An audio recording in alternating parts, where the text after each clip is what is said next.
There is no America. There is no democracy. There is only IBM and ITT and AT&T and DuPont, Dow, Union Carbide, and Exxon. Those are the nations of the world today. What do you think the Russians talk about in their councils of state? Karl Marx? They get out their linear programming charts, statistical decision theories, Minimax solutions, and compute the price-cost probabilities of their transactions and investments, just like we do. We no longer live in a world of nations and ideologies, Mr. Beale. The world is a college of corporations, inexorably determined by the immutable bylaws of business. The world is a business, Mr. Beale.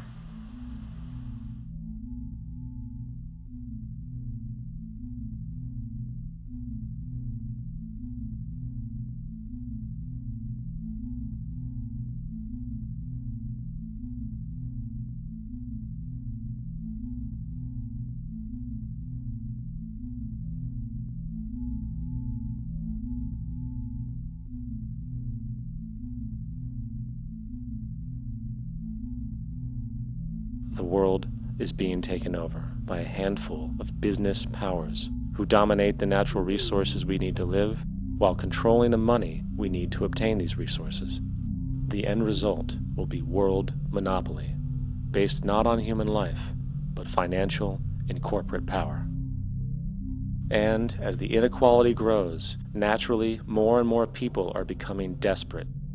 So the establishment was forced to come up with a new way to deal with anyone who challenges the system. So they gave birth to the terrorist. The term terrorist is an empty distinction, designed for any person or group who chooses to challenge the establishment. This isn't to be confused with the fictional Al-Qaeda, which was actually the name of a computer database for the US-supported Mujahideen in the 1980s.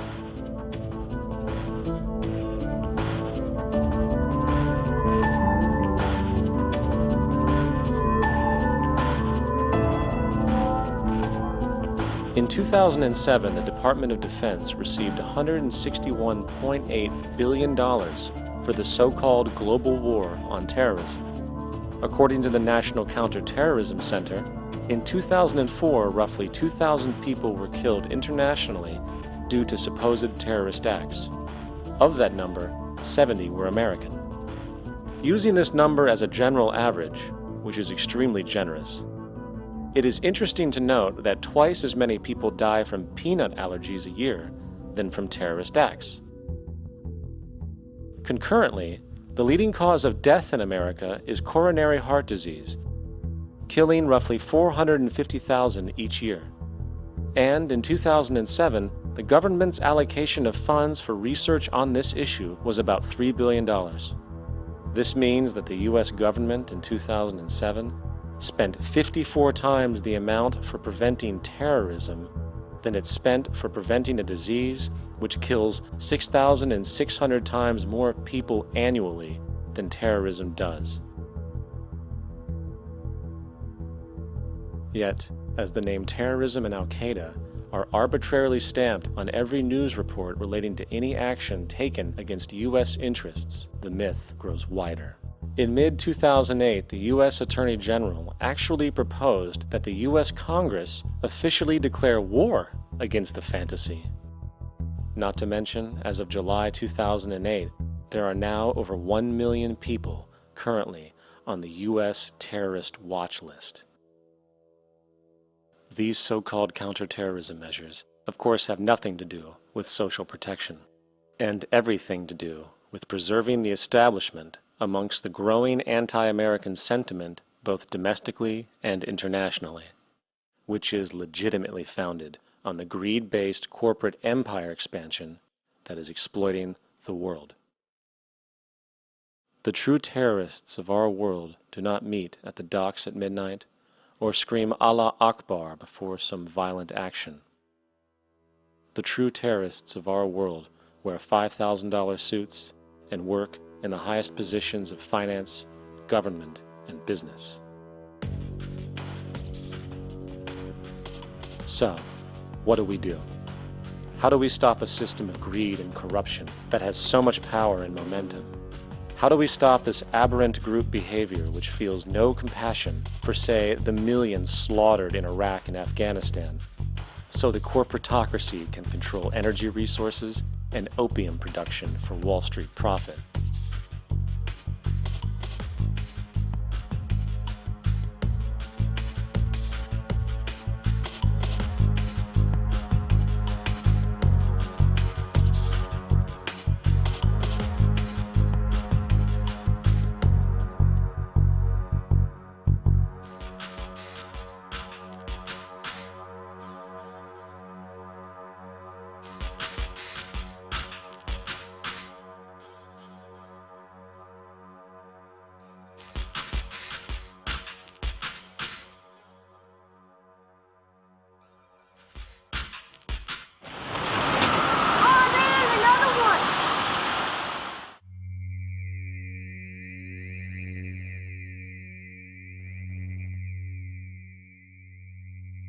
How do we stop a system of greed and corruption that condemns poor populations to sweatshop slavery for the benefit of Madison Avenue?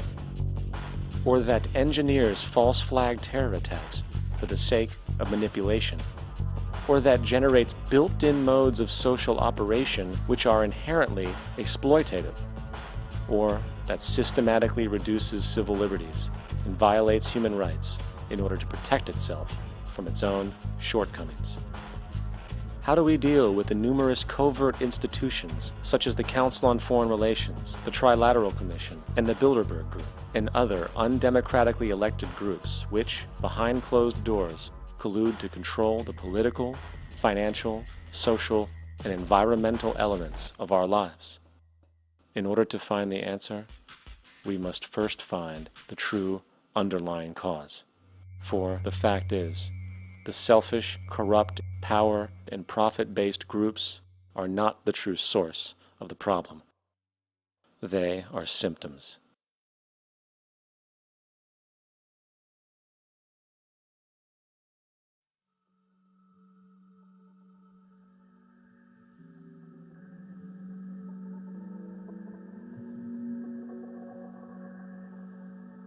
My name is Jock Fresco. I'm an industrial designer and a social engineer. I'm very much interested in society and developing a system that might be sustainable for all people. First of all, the word corruption is a monetary invention. That aberrant behavior that's disruptive to the well-being of people, while you're dealing with human behavior. And human behavior appears to be environmentally determined, meaning if you were raised by the Seminole Indians as a baby, never saw anything else, you'd hold that value system. And this goes for nations, it goes for individuals, for families. They try to indoctrinate their children to their particular faith and their country and make them feel like they're part of that. And they build a society which they call established. They establish a workable point of view and tend to perpetuate that, whereas all societies are really emergent, not established. And so they fight new ideas that would interfere with the establishment. Governments try to perpetuate that which keeps them in power. People are not elected to political office to change things. They're put there to keep things the way they are. So you see, the basis of corruption is in our society. Let me make it clear. All nations, then, are basically corrupt because they tend to uphold existing institutions. I don't mean to uphold or downgrade all nations, but communism, socialism, fascism, the free enterprise system, and all other subcultures are the same. They are all basically corrupt. The most fundamental characteristic of our social institutions is the necessity for self-preservation. Whether dealing with a corporation, a religion, or a government, the foremost interest is to preserve the institution itself. For instance, the last thing an oil company would ever want is the utilization of energy that was outside of its control, for it makes that company less relevant to society. Likewise, the Cold War and the collapse of the Soviet Union was, in reality, a way to preserve and perpetuate the established economic and global hegemony of the United States. Similarly, religions conditioned people to feel guilty for natural inclinations, each claiming to offer the only path to forgiveness and salvation. At the heart of this institutional self-preservation lies the monetary system, for it is money that provides the means for power and survival. Therefore, just as a poor person might be forced to steal in order to survive, it is a natural inclination to do whatever is needed to continue an institution's profitability. This makes it inherently difficult for profit-based institutions to change, for it puts in jeopardy not only the survival of large groups of people, but also the coveted materialistic lifestyles associated with affluence and power. Therefore, the paralyzing necessity to preserve an institution, regardless of its social relevance, is largely rooted in the need for money or profit.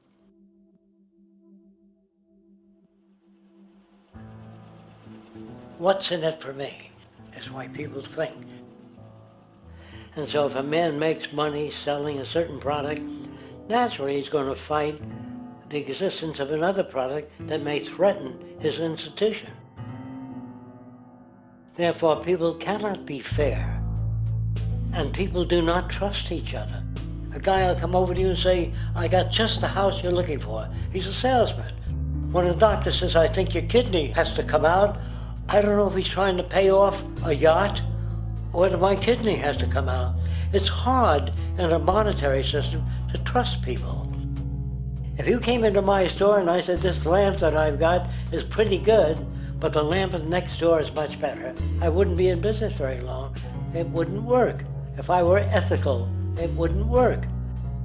So when you say industry cares for people, that's not true. They can't afford to be ethical.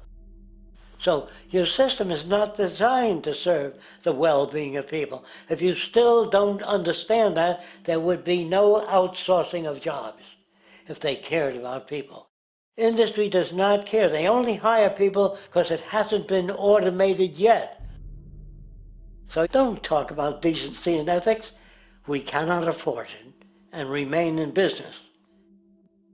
It is important to point out that regardless of the social system, whether fascist, socialist, capitalist, or communist, the underlying mechanism is still money, labor, and competition. Communist China is no less capitalistic than the United States. The only difference is the degree by which the state intervenes in enterprise. The reality is that monetaryism, so to speak, is the true mechanism that guides the interests of all the countries on the planet. The most aggressive and hence dominant variation of this monetaryism is the free enterprise system. The fundamental perspective, as put forth by early free market economists like Adam Smith, is that self-interest in competition leads to social prosperity, as the act of competition creates incentive which motivates people to persevere.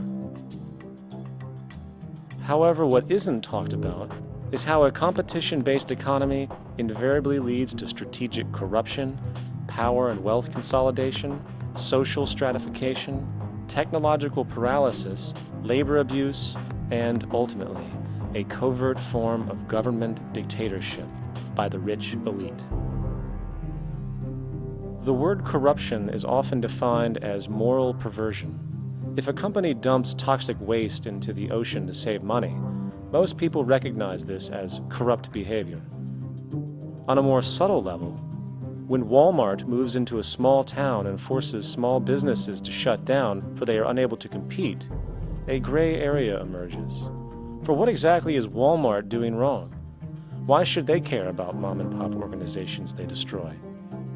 Yet, even more subtly, when a person gets fired from their job because a new machine has been created which can do the work for less money, people tend to just accept that as the way it is, not seeing the inherent, corrupt inhumanity of such an action.